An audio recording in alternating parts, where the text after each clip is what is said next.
Hello வணக்கம் and welcome to cricket Indians Tamil channel. இந்த வீடியோவில் நம்ம அதை பற்றி பார்க்க போகிறோம் அப்படின்னா, எம்ஐயால் ஓரங்கட்டப்பட்டாரா ஹர்திக் பாண்டியா, ரஞ்சி பிராக்டிஸில் கலக்கிய ரோஹித் சர்மா, சாம்பியன்ஷிப் 2025, அதுக்கப்புறம் பும்ராவோட அப்டேட்டை பற்றி தான் பார்க்க போகிறோம். கண்டிப்பாக இந்த வீடியோ ரொம்ப இன்ட்ரெஸ்டிங்காக இருக்கும்.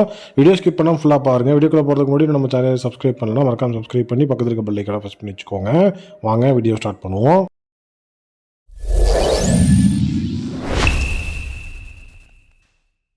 ஃபர்ஸ்ட் அப்டேட், ரஞ்சி டிராஃபி ப்ராக்டிஸில் கலக்கிய நம்மளுடைய ரோஹித் சர்மா. ஸோ இது ரஞ்சி டிராஃபி ப்ராக்டிஸ் அப்படிங்கிறத தாண்டி மும்பை இந்தியன்ஸ் டீமோட ரஞ்சி ப்ராக்டிஸ் செஷனில் வந்துட்டு ரோஹித் சர்மாவும் வந்துட்டு கலந்துருந்தார்.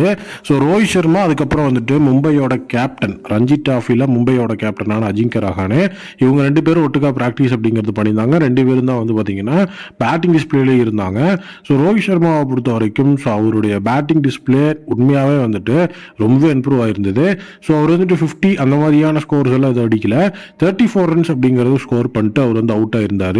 ஸோ ரீசன்ட் டைம்ஸில் வந்துட்டு அவருடைய பர்ஃபார்மன்ஸ் அப்படிங்கிறது டபுள் டிஜிட் அடிக்கிறதுக்கே ரொம்ப வந்துட்டு திணறிட்டு இருந்தார்.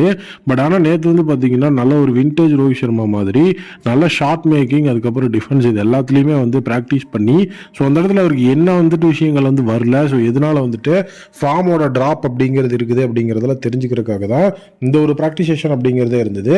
இந்த ப்ராக்டிஸ் செஷனில் ஃபுல் அண்ட் ஃபுல் வந்து பார்த்தீங்கன்னா மும்பையோட ரஞ்சி டீம் வந்துட்டு அப்படியே ஒரு மேட்ச் மாதிரியே வந்து கொண்டு போனாங்க. ஸோ டோட்டலி ரஹானே அதுக்கப்புறம் வந்துட்டு ரோஹித் சர்மா ரெண்டு பேரும் சேம் டீமில் இருந்து அந்த இடத்துல வந்து மேட்சை சொல்லி நடத்தப்பட்டுச்சு. ஸோ இந்த ஒரு ப்ராக்டிஸ் செஷன் முடிச்சதுக்கப்புறம் அவங்க இன்ட்ரா ஸ்குவாட் மேட்ச் மாதிரி வந்து ஒரு விஷயத்தை கொண்டு வந்து அந்த விஷயமும் நடந்திருக்குது. பட் அதுக்கான அப்டேட் வந்து இப்போ வரைக்கும் எங்கேயும் கிடைக்கல. அதாவது வந்து அதோட ஸ்கோர் கார்டு அந்த மாதிரி விஷயங்கள் எதுவும் கிடைக்கல. அது வந்து சர்ச் பண்ணிட்டு இருக்கிறேன். ஸோ அதை சர்ச் பண்ணி அது கிடைச்ச உடனே உங்களுக்கு நான் அப்டேட் பண்ணுறேன். ஸோ கண்டிப்பாக வந்துட்டு ஸோ ரோஹித் சர்மா ஒரு மிகப்பெரிய லெவலில் வந்துட்டு அவர் வந்து ஃபார்ம் ஆஃபீஸ் தேடலில் இருக்கிறாரு, கிடைச்சனா நல்லாயிருக்கும். அண்ட் அது மட்டும் இல்லாமல் இப்போ T20 மேட்சஸ் தான் இருக்கிறதுனால இந்த ரஞ்சி டிராஃபியோட இந்த ஒரு 23 ஜனவரி ஆரம்பிக்கிற ரஞ்சி டிராஃபியில் ரோஹித் சர்மாவே விளாட சொல்லியிருக்கிறாங்க. ஸோ ரோஹித் சர்மா ஸ்டில் வந்துட்டு அந்த இடத்துல வந்துட்டு இன்ட்ரெஸ்ட் அப்படிங்கிற ஒரு விஷயத்தை கொடுத்துருக்கிறாரு. பட் கண்டிப்பாக அவர் வந்து விளாண்டாகணும் அப்படிங்கிற சுச்சுவேஷன் இருக்கானா கண்டிப்பாக இருக்குது. ஏன்னா அவருடைய டெஸ்ட் ஃபார்ம் அப்படிங்கிறத மிகப்பெரிய லெவலில் வந்துட்டு அவர் வீழ்த்து எடுத்துகிட்டு வரணும் அப்படின்னா கண்டிப்பாக இந்த ரஞ்சி டிராஃபி ரொம்ப ஹெல்ப்ஃபுல்லாக இருக்கும் அவருக்கு. ஸோ நீட்டாக வந்து விளையாடி அவருடைய ஃபார்மை வந்து திருப்பி எடுத்துகிட்டு வந்தாருன்னா டீம் இந்தியாவுக்கு அது ரொம்பவே அட்வான்டேஜாக இருக்கும். ஏன்னா வந்துட்டு இப்போ ரஹானேலாம் வந்து பார்த்திங்கன்னா நல்ல ஃபார்மில் இருக்கிறாரு. ஓவராலாக டீமுக்குள்ளேயே வந்து நம்ம கொண்டு வரல. பட் ஆனால் வந்துட்டு அவரும் இந்தியாவோட டெஸ்ட் டீமில் பிரைமரி மெம்பராக இருந்து வேறு லெவலில் ஆஸ்திரேலியாவில் வீழ்த்தின கேப்டன்சி அப்படிங்கிறதெல்லாம் பண்ணியிருக்கிறாரு. வெயிட் பண்ணி பார்ப்போம் எப்படி போகுதுன்னு. ஸோ நெக்ஸ்ட் விஷயம் வந்து பார்த்திங்க அப்படின்னா மும்பை இந்தியன்ஸால் தான் இப்போ ஹர்திக் பாண்டியா கேப்டன்சிலேருந்து ஓரங்கட்டப்பட்டிருக்கிறாரு அப்படிங்கிற ஒரு விஷயத்த ஆகாஷ் சோப்ரா அவரோட யூடியூப் சேனலில் வந்துட்டு சொல்லியிருக்கிறாரு. ஸோ என்ன நடந்தது அப்படின்னா ஃபஸ்ட்டு வந்துட்டு இந்த T20 வேர்ல்டு கப் அப்படிங்கிற அந்த விஷயம் முடிஞ்சதுக்கப்புறம் இந்தியன் டீமோட அந்த T20 சைடை வந்துட்டு ஹர்திக் பாண்டியா தான் லீட் பண்ணுவார்னு எதிர்பார்க்கப்பட்டுச்சு. பட் சடனாக வந்து பார்த்தீங்கன்னா அந்த இடத்துல நிறைய டிரான்சாக்ஷன் நடந்து ரோஹித் சர்மாவோட சைட் போனது முடிஞ்சதுக்கப்புறமா சூரியகுமார் யாதவுக்கு கேப்டன்சி கொடுத்துட்டாங்க.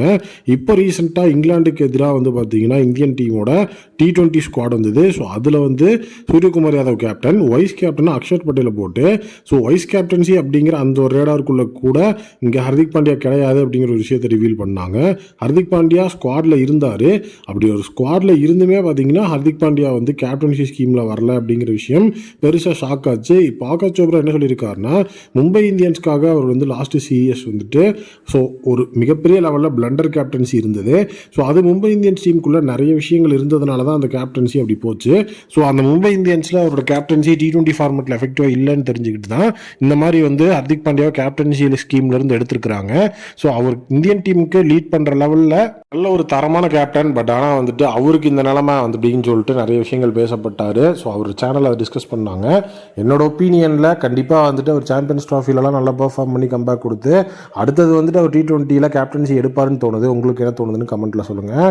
ஸோ நெக்ஸ்ட் அப்டேட், இப்போ பாகிஸ்தான் கிளம்ப போகிற நம்மளுடைய ரோஹித் சர்மாவை பொறுத்த வரைக்கும் சாம்பியன்ஸ் ட்ராஃபி 2025க்காக பாகிஸ்தான் போயிட்டு ப்ரெஸ் கான்ஃபரன்ஸ் அட்டன் பண்ணணும் அப்படிங்கிற ஒரு விஷயத்த பாகிஸ்தான் கிரிக்கெட் போர்ட் சைடில் இருந்து ஒரு ரெக்வஸ்ட் வச்சிருக்காங்க. ஸோ அதாவது வந்துட்டு கேப்டன் அப்படிங்கிற அடிப்படையில் வந்து பார்த்தீங்கன்னா எல்லாரும் ப்ரெஸ் கான்ஃபரன்ஸ் ஒன்று அட்டன் பண்ணணும். அதுக்கு நீங்கள் எல்லாரும் வந்து அங்கே வரணும் அப்படின்னு சொல்லியிருக்கிறாங்க. ஸோ இது வந்துட்டு ரொம்ப ஒரு கிரிஞ்சாக இருக்குது. எனக்கு வந்து ஒன்றுமே புரியல. ஆல்ரெடி வந்துட்டு அவங்களுக்கே தெரியும் இந்தியாவுக்கு வந்துட்டு அங்கே வரமாட்டாங்க அப்படின்னு சொல்லி தான் துபாயில் வந்து ஹோஸ்ட் பண்ணுறாங்க. ஸோ இந்த டைமில் நீங்கள் எல்லா கேப்டன்ஸையும் நீங்கள் வந்து ப்ரெஸ் கான்ஃபரன்ஸுக்கு இங்கே பாகிஸ்தான் வந்து தான் ஆகணும் அப்படிங்கிறதே வந்து எனக்கு ரொம்ப சிரிப்பாக தான் வந்துட்டு இருக்குது. இப்போ வந்து பார்த்தீங்கன்னா இதுக்கு எல்லா கேப்டனும் ஒத்துக்குவாங்களா அப்படிங்கிறதும் தெரியல. ஸோ இதெல்லாம் வந்துட்டு விர்ச்சுவலாக கூட பண்ணலாம். இல்லைனா வந்து பார்த்தீங்க அப்படின்னா அங்கே ஆல்ரெடி வந்து ஸ்டேடியம்ஸ்லாம் ரெனோவேஷன் அப்படிங்கிற மாதிரியான விஷயத்துக்குள்ளலாம் போயிட்டு இருக்குது. அதை பார்க்கலாம். அதை பார்க்காம இப்போ ப்ரெஸ் கான்ஃபரன்ஸ் எல்லாரும் வரணும்னு சொல்லி ஒரு விஷயத்தை ரிவீல் பண்ணியிருக்கிறாங்க.